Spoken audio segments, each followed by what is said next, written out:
Good afternoon, my people. Ẹ̀yin èèyàn mi, ẹ kú déédé wòyí o. Welcome back to my channel. Tó bá jẹ́ ìgbà àkọ́kọ́ tẹ̀ ń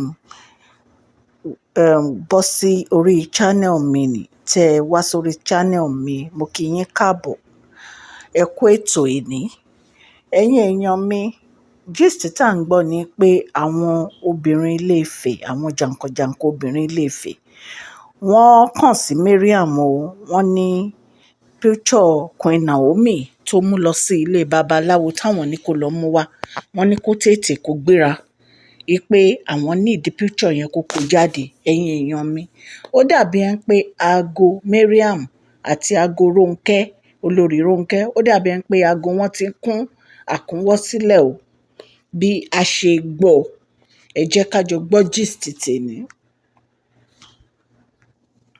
Ẹ̀yin èèyàn wa, ẹ̀yin náà mọ nǹkan tó ṣẹlẹ̀ nígbà tí àwọn obìnrin yìí tí wọ́n wá sínú palace tí wọ́n sọ fún Mariam kó lọ mú picture Queen Naomi tí ó lòun mú lọ sí ibi tó ti lọ ṣe nǹkan tó ní kó lọ mú àwọn picture yẹn wá. Ẹ mọ̀ pé àtìgbà yẹn ni wọn ò rí Mariam mọ́ for a while. Ṣó ti yé yín? Kó tó di pé ó sọ pé ṣe bí olórí Rónkẹ́ mọ̀ pé òun lọ sí ọ̀dọ̀ Queen Naomi, wípé òun bá olórí Rónkẹ́ discuss ẹ̀ kó tó di pé òun lọ. Ẹ̀yin èèyàn wa, ìgbà yẹn gan ló ti yẹ ká máa fura sí Mariam àti olórí Rónkẹ́ wípé nǹkan kan wà ní ìkọ̀kọ̀ tó jẹ́ pé àwọn méjèèjì ń bò. Ẹ jẹ́ ká dúró báyìí, jẹ́ kí n kọ́kọ́ kí ẹ̀yin olólùfẹ́ mi. Tó bá jẹ́ ìgbà àkọ́kọ́ tẹ̀ ń darapọ̀ mọ́ mi ni, if today is your first time on my channel, please subscribe.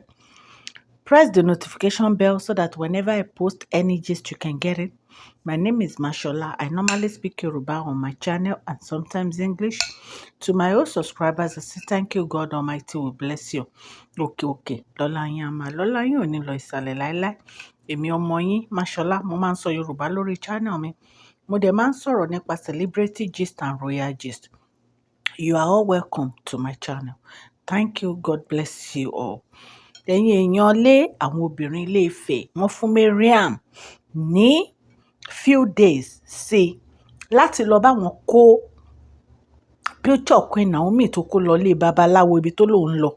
Wọ́n ní kó lọ kó picture yẹn padà wá pé àwọn ń request fún picture yẹn. Ipe nítorí pé àwọn ò tí ì sọ̀rọ̀ ń pa ẹ̀, kò mọ̀ pé ẹ̀sùn tí àwọn fi ń kàn ẹ̀, ẹ̀sùn tó lágbára ni. So ẹ̀yin èèyàn, wọ́n ní tí àwọn ò bá rí picture yẹn láàárín few days o, wọ́n ní nǹkan tí ojú Mariam máa rí, wọ́n ní kì í ṣe nǹkan kékeré. Wọ́n mú ọ̀rọ̀ yìí ní kékeré o. Ẹ̀yin èèyàn, ṣé rí ọ̀rọ̀ Mariam àti olórí Rónkẹ́, ọ̀rọ̀ wọn máa ń tojú sú mi. Ṣé ẹ mọ̀ pé tẹ́lẹ̀ Mariam tiẹ̀ là ń face, àmọ́ pé àǹtí wa Haruna, àmọ́ pé wọ́n ti darapọ̀ mọ́ ẹgbẹ́ àwọn obìnrin tó ń gbógun ti kábíyèsí nínú palace. Ẹ̀yin náà ẹ wò, àwọn méjèèjì ṣe náà ń takora wọn ní ìsìn, náà ń sọ̀rọ̀ síra wọn, náà ń ṣépè kàǹbìtì léra wọn lórí. Ṣé ẹ mọ̀ nítorí pé kí ni? Nítorí pé wọn ò fẹ́ kí Queen Naomi padà wá sí palace. Kò dẹ̀ sí nǹkan tẹ́ ẹ lè ṣe. Ẹ lè lé Queen Naomi nínú palace. Ìyá prince ni. Ìyá prince kan tí kábíyèsí ní, wọn ò ní prince méjì. Ibi tí Ọlọ́run tó ti gba gbogbo ẹ̀san, tó ti gba gbogbo ẹ̀san, gbogbo ìyà tó ti gbà padà lọ́wọ́ yín nìyẹn. Kò síbi tẹ́ ẹ lè lé Queen Naomi sí. Ẹ wá ń takora yín. Èyí Mariam ó ní olórí Rónkẹ́ ni o. Olórí Rónkẹ́ ló ń kọ́ oníkọ̀kúkọ̀ wípé kó máa ṣe báyìí. Ṣé olórí Rónkẹ́ náà, àwọn náà mọ̀ ń pa picture tó kó lọ sílé babaláwo tí wọ́n ní kó lọ kó wá? Ṣé olórí Rónkẹ́ mọ̀ ń pa ẹ̀? Olórí Rónkẹ́ ní Mariam nìkà, Mariam lọ̀dàlẹ̀. Olórí Rónkẹ́, ẹ̀yin tẹ̀ ń pé èèyàn kan níkà, ẹ̀yin ò ń ṣèkà ni, àbẹ́yìn ò ń ṣọ̀dàlẹ̀. Ṣé ẹ rí ẹ̀yin méjèèjì, ìwọ hem àti ìwọ hárú, Ọlọ́run lókè ó máa fún ẹ̀yin méjèèjì ní ẹ̀san yín bí iṣẹ́ ọwọ́ yín ṣe rí. Olórí Rónkẹ́ tí àwa rè pé wọ́n ń support Queen Naomi, àṣẹ́yìn ní ìkà.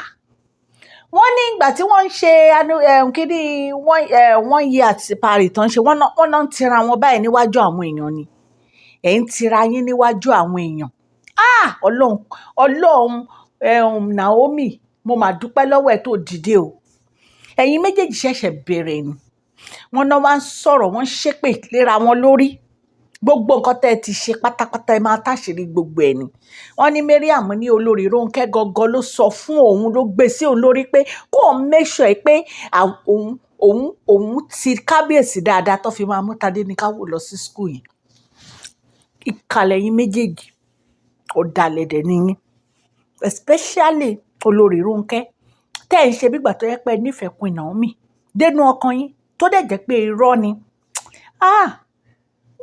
Dr. Elizabeth rìn yín tán àti olórí Tèmítọ́pẹ́ wọ́n ti sọ wọ́n ní olórí Rónkẹ́ ń tiẹ̀ green snake under the green grass ni wọ́n ní bí olórí Rónkẹ́ ṣe máa ń ṣe náà yẹn wọ́n ní fáyà ní olórí Rónkẹ́ ẹ̀yin èèyàn lé báwọn obìnrin jankan-jankan Ilé-Ifẹ̀ ṣe fún Mariam ní few days nìyẹn o ipe tí ò bá kó picture Queen Naomi padà kó lọ gbà á ní ibi tó kó lọ wọ́n ní nǹkan tí tó máa ṣẹlẹ̀ wọ́n ní kò ní believe ẹ o mo ní kí n mú gist wá fún yín ni o kábíyèsí dẹ́ni ẹ ní láti gbégbèsè lórí àwọn àǹtí mẹ́tẹ̀ẹ̀ta yìí àǹtí a àǹtí hem àtàǹtí ó yẹ kó ti yé yín ó yẹ kó ti arú ó yẹ kó ti yé yín ẹ ní láti gbégbèsè kíákíá lórí àwọn mẹ́tẹ̀ẹ̀ta ẹ̀yin èèyàn mi tẹ́ ń gbọ́ mi bẹ́ẹ̀ ṣe ń gbọ́ mi tẹ́ ń subscribe tẹ́ ń like tẹ́ ń share ọlọ́run máa mi bùsápò yín o